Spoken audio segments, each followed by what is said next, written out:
നമസ്കാരം. നമ്മളിന്ന് ശ്രീനാരായണ ഗുരു ഓപ്പൺ യൂണിവേഴ്സിറ്റിയുടെ MA Malayalam first semester Malayalam ഭാഷാ കമ്പ്യൂട്ടിങ്ങിൻ്റെ 1-ാം അധ്യായത്തിലെ ചില ഭാഗങ്ങളാണ് നോക്കുന്നത്.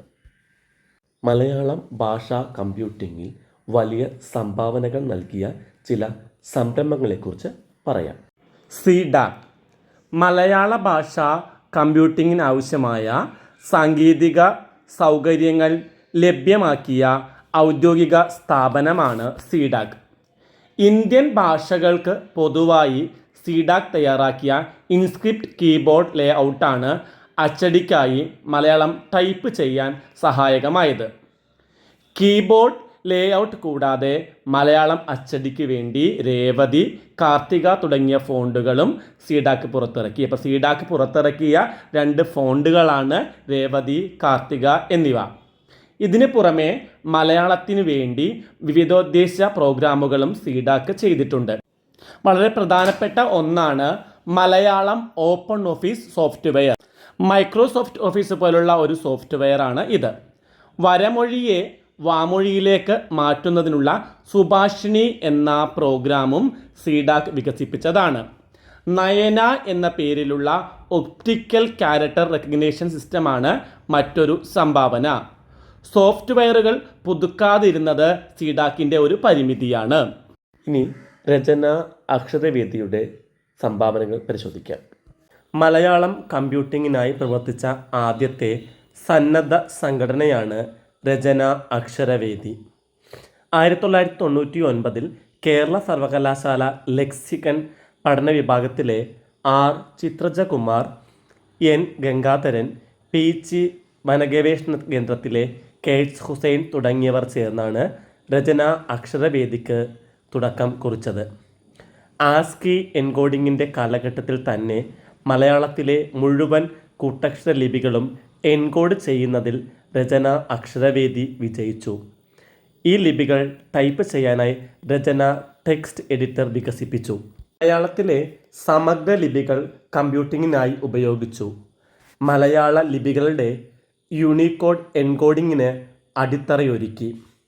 മലയാളത്തിലെ ആദ്യത്തെ യൂണിക്കോഡ് ഫോണ്ട് രചന പുറത്തിറക്കുകയുണ്ടായി. മീര എന്നിവയാണ് ആദ്യകാല മലയാളം യൂണിക്കോഡ് ഫോണ്ടുകൾ. ആണവച്ചില്ലുകൾ ഉയർത്തുന്ന സാങ്കേതിക പ്രശ്നങ്ങൾ ചൂണ്ടിക്കാണിച്ചു. രചന .com എന്ന ആദ്യത്തെ മലയാളം യൂണിക്കോഡ് വെബ് പോർട്ടൽ ഇറക്കി. രചന മലയാളം ഓപ്പറേറ്റിംഗ് സിസ്റ്റം ആവിഷ്കരിച്ചു. സായാഹ്ന foundation, Rachana institute of typography open source Linux ആധാരമാക്കി പ്രവർത്തിക്കുന്നു. മലയാളത്തിൽ സെർച്ച് ചെയ്യാനായി നിത്യ എന്ന പ്രോഗ്രാം വികസിപ്പിച്ചു. ഭാഷ മലയാളമായപ്പോൾ സർക്കാർ രേഖകൾ അച്ചടിക്കാനായി മീര ഫോണ്ടാണ് ഉപയോഗിക്കുന്നത്. മലയാളത്തിൻ്റെ തനതു ലിപിയിൽ ലൈബ്രറി കാറ്റലോഗ് തയ്യാറാക്കാനായി രചന അക്ഷരവേദി വികസിപ്പിച്ച പ്രോഗ്രാമാണ് മീര ലൈബ്രറി മാനേജ്മെൻറ്റ് സിസ്റ്റം. ഇതുപയോഗിച്ച് കേരളത്തിലെ ഒട്ടേറെ ലൈബ്രറികളിൽ മലയാളം ഡിജിറ്റൽ കാറ്റലോഗ് തയ്യാറാക്കിയിട്ടുണ്ട്. പ്രാചീന കൃതികൾ ഡിജിറ്റലൈസ് ചെയ്ത് സൂക്ഷിക്കുന്നതും മലയാള പുസ്തകങ്ങളുടെ ഈ പ്രസാധനത്തിലും വ്യാപൃതരായിരിക്കുകയാണ് ഇപ്പോൾ രചന അക്ഷരവേദി. സ്വതന്ത്ര മലയാളം കമ്പ്യൂട്ടിംഗ് 2000-ന് ശേഷമാണ് സ്വതന്ത്ര സോഫ്റ്റ്വെയർ പ്രസ്ഥാനം കേരളത്തിൽ പ്രചരിക്കുന്നത്. കേരളത്തിലെ സ്കൂൾ കുട്ടികൾക്കായുള്ള IT@. സ്കൂൾ പദ്ധതി സ്വതന്ത്ര സോഫ്റ്റ്വെയറിലായിരുന്നു. ഇത് സ്വതന്ത്ര സോഫ്റ്റ്വെയർ എന്ന ആശയത്തിന് പ്രചാരമേകി. ഭാഷാ സാങ്കേതിക വിദ്യയും സ്വതന്ത്ര സോഫ്റ്റ്വെയറിൽ അധിഷ്ഠിതമാവണം എന്ന ചിന്ത ഒരു കൂട്ടം സാങ്കേതിക വിദഗ്ധരുടെ നേതൃത്വത്തിൽ സ്വതന്ത്ര മലയാളം കമ്പ്യൂട്ടിംഗ് എന്ന സന്നദ്ധ സംഘത്തിൻ്റെ രൂപീകരണത്തിലേക്ക് നയിച്ചു. 2002 കോഴിക്കോട് റീജിയണൽ എഞ്ചിനീയറിംഗ് കോളേജ് വിദ്യാർത്ഥിയായിരുന്ന ബൈജു സ്വതന്ത്ര മലയാളം കമ്പ്യൂട്ടിംഗ് എന്ന സംഘടന രൂപീകരിച്ചു.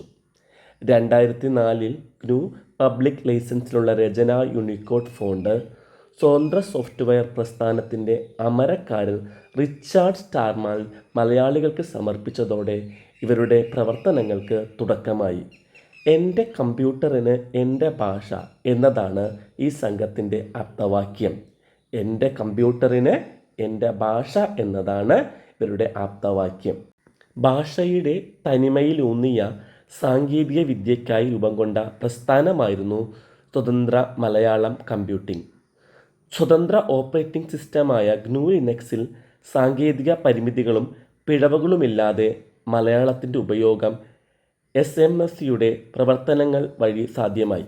മലയാള ഭാഷയുടെ സങ്കീർണമായ ലിപിവ്യവസ്ഥ സ്വതന്ത്ര സോഫ്റ്റ്വെയറിൽ വിന്യസിക്കുന്നതിൽ SMC പ്രധാന പങ്ക് വഹിച്ചു.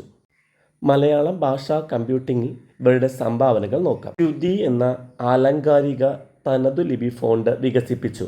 2 അക്ഷരത്തെറ്റ് പരിശോധിക്കാനുള്ള GNU സ്പെൽ ചെക്കർ, വരമൊഴിയെ വാമൊഴിയിലേക്ക് മാറ്റാനുള്ള ധ്വനി പ്രോഗ്രാം, പദങ്ങൾ അകാരാതിക്രമത്തിൽ അടുക്കാനുള്ള സോൾട്ടർ, നോൺ യൂണിക്കോഡ് ഫോണ്ടിനെ യൂണിക്കോഡിലേക്ക് മാറ്റുന്നതിനുള്ള പയ്യൻസ് കൺവെർട്ടർ തുടങ്ങിയ സ്വതന്ത്ര മലയാളം കമ്പ്യൂട്ടിംഗ് സംഘം വികസിപ്പിച്ചെടുത്ത ചില പ്രോഗ്രാമുകളാണ് അഞ്ജലി, രചന, മീര, സുറുമി, മഞ്ചരി, നുപുരം, ചിലങ്ക, ധൃതി, ഗായത്രി തുടങ്ങിയവ SMC വികസിപ്പിച്ചെടുത്ത മലയാളം യൂണിക്കോഡ് ഫോണ്ടുകളാണ്. ഇതിൽ മിക്കവയും രചനാ അക്ഷരവേദി തയ്യാറാക്കിയ സമഗ്ര ലിപികൾ ലഭ്യമായ ഫോണ്ടുകളാണ്. സമഗ്ര ലിപി ലഭ്യമായവയാണ് ഇവരുടെ ഫോണ്ടുകൾ. സ്വനലേഖ എന്നിവ ഫോണിറ്റിക് കീബോർഡുകളാണ്. ലിനക്സിൽ ഇൻസ്ക്രിപ്റ്റ് മലയാളം കീബോർഡ് ഉപയോഗിക്കുന്നതിനുള്ള സാങ്കേതിക സൗകര്യം ലഭ്യമാക്കിയത് SMC ആണ്. കേരള സർക്കാരിൻ്റെ മലയാളം കമ്പ്യൂട്ടിംഗ് പദ്ധതിയും സ്കൂളിലെ മലയാളം ടൈപ്പിംഗ് പഠനവും ഇവർ പരിപാലിക്കുന്ന ഇൻസ്ക്രിപ്റ്റ് കീബോർഡ് ആധാരമാക്കിയതാണ്.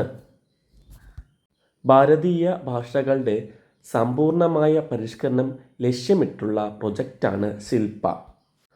സ്വതന്ത്ര മലയാളം കമ്പ്യൂട്ടിംഗ് മേഖലയിൽ പ്രവർത്തിക്കുന്ന ഏറ്റവും സജീവമായ സംഘടനയാണ് ഇത്.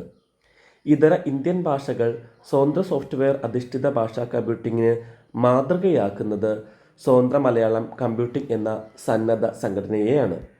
സ്വതന്ത്ര സോഫ്റ്റ്വെയർ അധിഷ്ഠിതമായ കമ്പ്യൂട്ടിംഗ് പ്രോത്സാഹിപ്പിക്കുന്നു, അതിനാവശ്യമായ ശില്പശാലകൾ നടത്തുന്നു, സാധാരണക്കാർക്ക് പരിശീലനങ്ങൾ നൽകുന്നു. സർക്കാർ, പൊതുസ്ഥാപനങ്ങൾ എന്നിവയുമായി ഭാഷാ കമ്പ്യൂട്ടിംഗ് മേഖലയിൽ സഹകരിച്ചുള്ള പ്രവർത്തനങ്ങൾ SMC നടത്തിവരുന്നു. മലയാള ഭാഷാ സാങ്കേതിക മേഖലയിൽ നടക്കുന്ന നൂതന ആശയങ്ങൾ പൊതുജനങ്ങൾക്ക് മുന്നിൽ അവതരിപ്പിക്കാൻ ബ്ലോഗ് SMCയുടെ മറ്റൊരു സംരംഭമാണ്. ഗൂഗിൾ പ്രൊജക്റ്റുകൾ. ഗൂഗിൾ മലയാളത്തിൻ്റെ കമ്പ്യൂട്ടർ, മൊബൈൽ ഫോൺ ഉപയോഗത്തിനായി പ്രോഗ്രാമുകൾ, ഫോണ്ടുകൾ, കീബോർഡ് ലേഔട്ട് തുടങ്ങിയവ വികസിപ്പിച്ചിട്ടുണ്ട്. കമ്പ്യൂട്ടറിൽ മലയാളം ടൈപ്പ് ചെയ്യുന്നതിനായി Google Indic Malayalam transliteration program വികസിപ്പിച്ചു. മൊബൈലിൽ മലയാളം ടൈപ്പ് ചെയ്യുന്നതിനായി ജീബോർഡിൽ മലയാളം ഉൾപ്പെടുത്തുകയുണ്ടായി. ഗൂഗിളിൻ്റെ ലാംഗ്വേജ് ലോക്കലൈസേഷൻ പ്രൊജക്റ്റിൻ്റെ ഭാഗമായി ഗൂഗിൾ വെബ്സൈറ്റിൻ്റെ മലയാളം പതിപ്പും മലയാളം സെർച്ച് എഞ്ചിനും സാധ്യമാക്കിയിട്ടുണ്ട്. മൊബൈൽ ഫോണിലും കമ്പ്യൂട്ടറിലും ഉപയോഗിക്കാനാവുന്ന Noto Sans Malayalam, sans serif Malayalam unicode ഫോണ്ടുകളും ഗൂഗിൾ വികസിപ്പിച്ചു. ഗൂഗിൾ ഡോക്സ് ടെക്സ്റ്റ് എഡിറ്റിൽ മലയാളം ടൈപ്പിംഗും ടെക്സ്റ്റ് എഡിറ്റിംഗും സാധ്യമാണ്. മൊബൈൽ ഫോണിനെ മലയാള വിനിമയം മുന്നിൽ കണ്ട് രൂപപ്പെടുത്തിയ Google handwriting input, Google voice typing എന്നിവ മൊബൈൽ ഫോണിലെ മലയാള വ്യവഹാരത്തിൽ വലിയ പുരോഗതി ഉണ്ടാക്കി. OCR സാങ്കേതിക വിദ്യയിൽ അധിഷ്ഠിതമായി പ്രവർത്തിക്കുന്ന ഗൂഗിൾ ലെൻസ് മറ്റൊരു പ്രോഗ്രാമാണ്. ഗൂഗിൾ ബുക്സിൽ മലയാളത്തിലെ പ്രാചീന കൃതികളുടെ ഡിജിറ്റൽ പതിപ്പുകൾ ലഭ്യമാണ്. മലയാളത്തിൽ നിന്ന് 100-ലധികം ഭാഷകളിലേക്കും തിരിച്ചും തത്സമയ വിവർത്തനം സാധ്യമായ ഗൂഗിൾ ട്രാൻസ്ലേഷൻ പ്രോഗ്രാം ഭാഷകൾക്കിടയിലെ അതിരുകൾ മായ്ച്ചു കളയുന്നു. ആർട്ടിഫിഷ്യൽ ഇന്റലിജൻസിനെയും മെഷീൻ ലേണിംഗിനെയും അടിസ്ഥാനമാക്കി പ്രവർത്തിക്കുന്ന ഗൂഗിൾ ട്രാൻസ്ലേഷൻ ഇന്ന് മലയാളത്തിൻ്റെ ശബ്ദവിവർത്തനം ഉൾപ്പെടെ സാധ്യമാക്കിയിരിക്കുകയാണ്. ഗൂഗിളിൻ്റെ ഭാഷാ കമ്പ്യൂട്ടിംഗ് പ്രോഗ്രാമുകൾ പലതും ഓപ്പൺ സോഴ്സിൽ ലഭ്യമായതും സൗജന്യമായി ഉപയോഗിക്കാനാവുന്നതും ഉപയോക്താക്കളുടെ പങ്കാളിത്തത്തോടെ വിപുലപ്പെടുത്തിക്കൊണ്ടിരിക്കുന്നതുമാണ്. ക്ലാസ് ഇഷ്ടപ്പെട്ടാൽ ലൈക്കും ഷെയറും കമൻറ്റും എല്ലാം ചെയ്യണം കേട്ടോ. മറ്റൊരു ക്ലാസ്സുമായി കാണും വരെ എല്ലാവർക്കും നന്ദി, നമസ്കാരം.